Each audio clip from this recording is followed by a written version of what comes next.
always love it when our next guest comes to visit.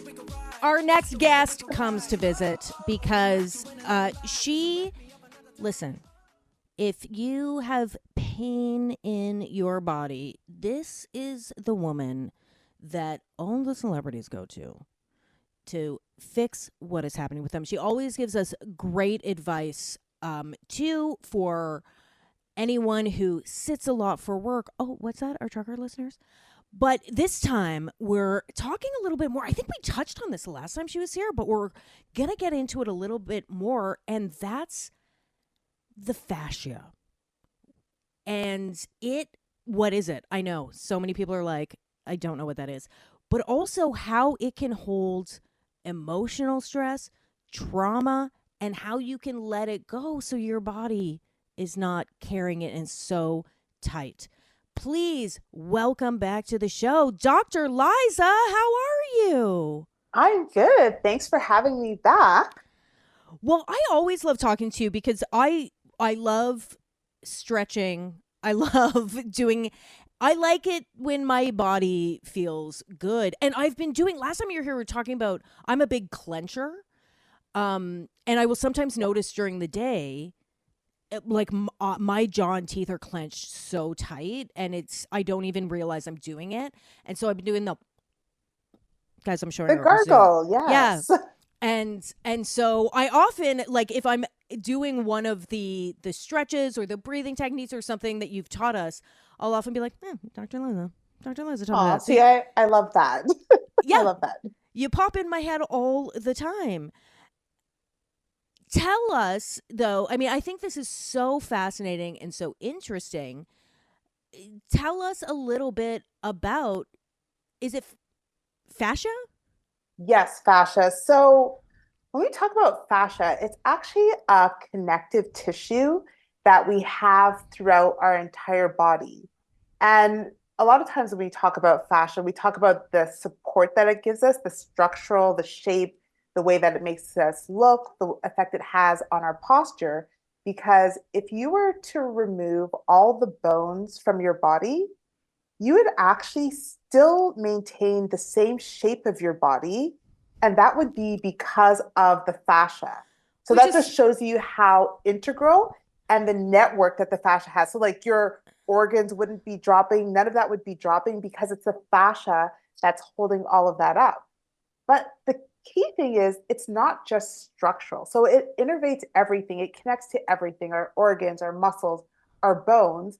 It's almost like another nervous system in our body, or think of mm, it as another brain or like a computer, because in addition to supporting everything, it actually stores a lot of our emotions and a lot of our memories. And the reason it can do this is because its goal is to hold things in place, right? So in order to hold mm. things in place, it needs to remember where things go. And that's why it's almost like this other nervous system that has this huge, neurological component. That does make so much sense. And I'm someone who just on a daily basis, like, I feel my emotions very physically. I definitely carry stress with me. There are days where it's just my body feels, um, it's almost like, when you plug something in and there's something wrong with the wire, so you kind of hear that buzzing noise. It's like that's how my Yes. body feels the whole day, kind of. And I know it's because I'm overwhelmed, I'm stressed out, and it's just inside me. And so it's not hard for me to make that leap to the idea of the fascia holding on to things. Yes, I mean, the Um, thing is, most people experience that as well. Because when you think about, like you mentioned, having tension in your jaw and holding tension in your jaw, it's not because you were like chewing a really hard caramel where you overworked your jaw, right? It's yeah. because you were stressed. And when we are really stressed or we're dealing with something that our brains like, we cannot deal with this right now. We have other things to deal with. Like, we have to work, we have to drive, we have to do this, we have to pick up the kids, we have to do all these other things. So we can't deal with it right now. So when the brain is not dealing with it, who deals with it? The fascia Mm, steps in and be like, listen, let me take this off your hand and let me store this right here. So whether that's the fascia in your jaw, the fascia in your neck, the fascia in your hip flexors, those are the areas that are taking these things and storing them. So many times when people, come into my clinic and they're like, I woke up and I can't move my neck. They weren't involved in a car accident. They weren't lifting something wrong. They didn't twist their neck. It's just usually they'll have a time where they're like, oh, work this week was really stressful. I'm having some relationship issues. I just moved. They have mm. emotional things in their personal life. And, all of that's stored because they're so busy, they can't deal with it. So they store that in the fascia. And, that's what's limiting your range of motion. That's what's causing inflammation. That's what's causing pain. So it doesn't, a lot of times it's not necessarily something physical, like it wasn't you working out in the gym. It's just you got so overwhelmed with what you have to deal with emotionally that your fascia said, I'm going to step in and I'm going to hold on to that. That is so fascinating. Okay, can we go back a little bit? Like when you were first Yes. studying to be an osteopath, was the fascia, was this known then? Was this on the table, or is this something that's sort of newer knowledge when it comes to like how the human body works? So, I mean, I went to school for chiropractic as well, and it's in chiropractic school where we would dissect cadavers. So, when you are dissecting cadavers, you actually get to see the fascia, especially the large bands of tissue. And by that point, it's a fibrous point. And to be honest, we don't really learn much about the fascia at that point. We just learn about, there's your plantar fascia. That's the big band of fascia at your feet, or your iliotibial band along the side of your leg. That's a band of fascia. And we just look at it as a connective tissue. So, really, nothing I learned about fascia was in school. Mm. I started to learn about fascia because when I got into practice, one of the things I focused on was myofascial release, and that was releasing the muscles and releasing the fascia. And sometimes I, talk to my colleagues, and I'm like, "Oh, like, do you feel that?" And they're like, "No, I don't feel that." And then I read a book by one of the, experts on fascia, and he said the key with fascia is that when it comes to practitioners, not all practitioners can actually feel the fascia. Because when you Mm. can feel the fascia, like actually feel the fascia, it almost feels like the fascia is talking to you. Hmm. And I've always been, very evidence based, very research based. But then when I would be in practice and, I'm releasing the fascia of like this high powered CEO that's really strong. And then they would burst out in tears and they're like, oh gosh, I don't know. I'm sorry. I don't know what's come over me. Or I'd be treating a patient who also, is like, yeah, just coming in for back pain. But then we would go and release the fascia in her hip flexor. And then she'd be like, just overcome with emotion. I'm like, is everything okay? She's like, just freeze. And then when we delve into it, it's like, oh, so you were sexually assaulted as a child. Mm. You stored that there, and now this us releasing it is what's bringing this out. So things that have been repressed or things that happened when you were not emotionally mature enough to process it, your body would store it in your fascia. And that's Hmm. why so many times people who had suffered from childhood trauma end up with pain later in life. They're like, I don't know where this back pain came from. I don't know why I have this shoulder pain. I don't know why I have this bad posture. Like, I don't sit at a desk, I work out, I do everything right. But that's your body holding on Mm. to that trauma or those things that you weren't able to deal with at the time. And then we have people who've been in car accidents, for example. So, people are like, oh, why do so many people who are in car accidents have chronic neck pain and chronic back pain where it's been decades. Why do they still have this pain versus someone who had that injury from picking up, twisting, and they don't have that pain? And one of the reasons is that's considered a form of trauma. And all those Mm. other elements, like the shock factor of it, the anxiety that was stored in the fascia that you couldn't deal with at the time of the accident, that was stored. And if that fascia is not addressed, that's what led to chronic problems. That is really, really interesting. And because I think, I talk about all the time, like avoiding emotion. And I'm like, it's going to come back for you at some point.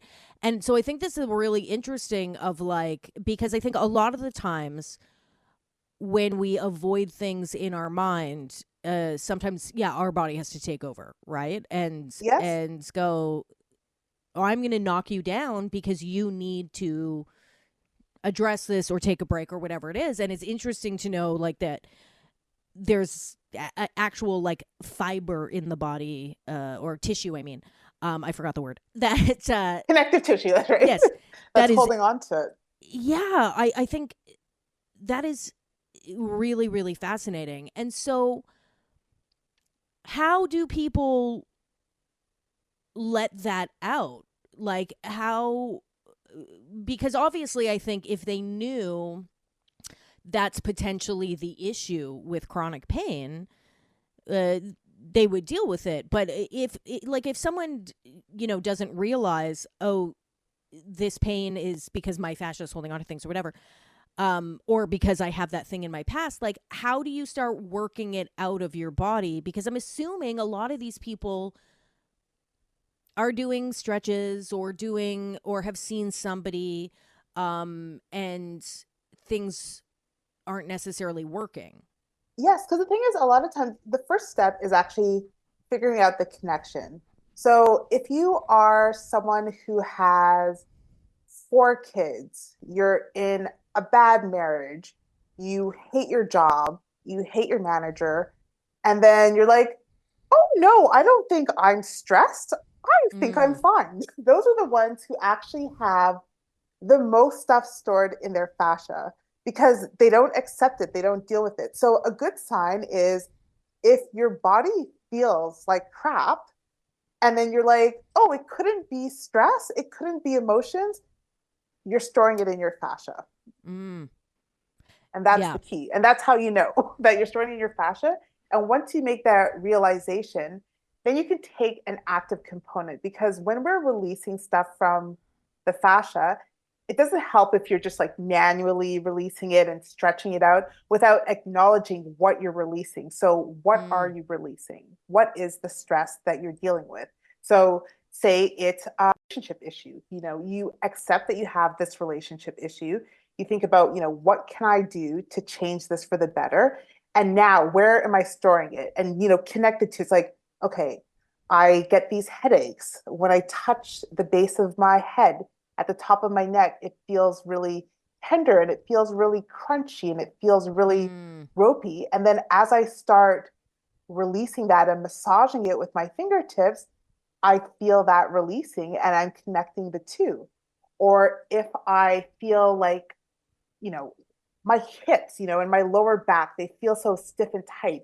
And whenever I get stressed or I'm on the road, I'm like clenching in there. It's like, why am I clenching like that? It's like, oh, that's right. I was in an accident 10 years ago and I get anxious with driving. So when I'm doing my stretches, you're doing back bends to help lengthen those hip flexors and to release that fascia there. But then what you're doing is you're breathing in, and as you're breathing out and lengthening the fascia as you go into the back bend, you're thinking, yes, this happened, but I'm okay. I'm releasing that car accident and the anxiety I feel like that. I'm releasing it from my fascia because it doesn't serve me. It's not helping me to hold on to it. I gain nothing from holding on to it. So I need to let it go. And then yes, just whenever you're doing these exercises or you're doing your stretches or you're getting a massage or you're seeing a therapist who works with the fascia, you want to actively think about, what am I holding on to? Because if you don't know what you're holding on to, how do you release it?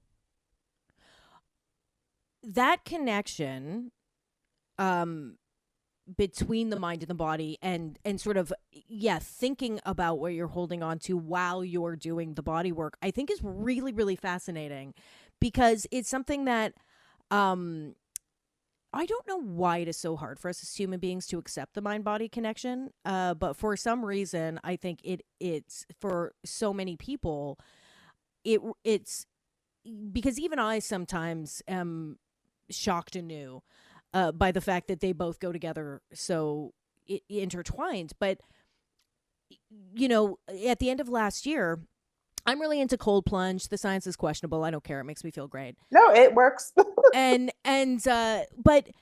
one thing I realized was that it was helping me with my stress. And I started thinking of like, I've been in therapy for years and that's taken me very far. It continues to take me very far. But yeah, how do we confront the sort of um subconscious brain, or like the lizard brain that has this like, fight or flight moments in moments of stress? And how do you work that out of your body? Because sometimes I logically know things, but when something happens, the first thing that happens is my body reacts. And I feel like for me, doing the cold plunge started helping me with the body reaction, because you have to accept just getting into the freezing cold and breathing through it.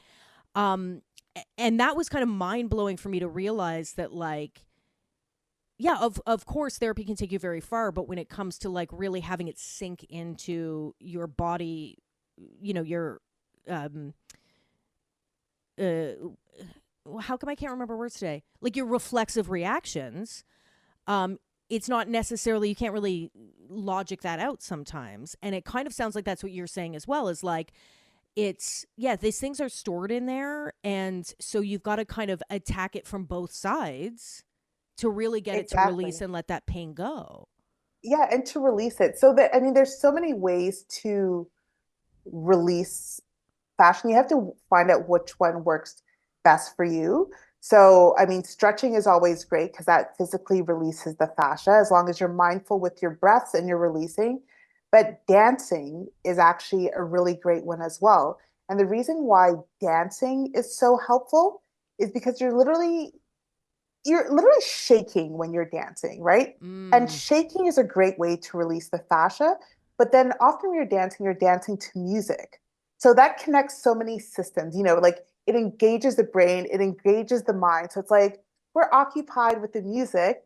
And so that gives the fascia more of an opportunity to release because it's like, okay, you're occupied with the movement, you're occupied with the music. And so that allows the fascia to actually release because the brain's not taking over then. We're going back to the fascia. So it's good to have the actual Mm. brain occupied because things are stored in the fascia when the brain is occupied. So when we want to release the fascia, we want the brain to be occupied. So that can be why so many people find art therapy helpful. The brain is really focused, but then you still have the movements with breath because even with breath, you're releasing fascia. So Mm. things that occupy the brain, whether it's through movement, whether it's through dance, whether it's, walking and having fresh air where you can really be breathing and you're lengthening the fascia, things that open up the hips, because we have a large bunch of fascia in the hips. Those are things that are going to help us release it. Do you, I mean, this is veering off a little bit. I feel like uh, like most of the people in the world, their hips are so tight and they don't even know it.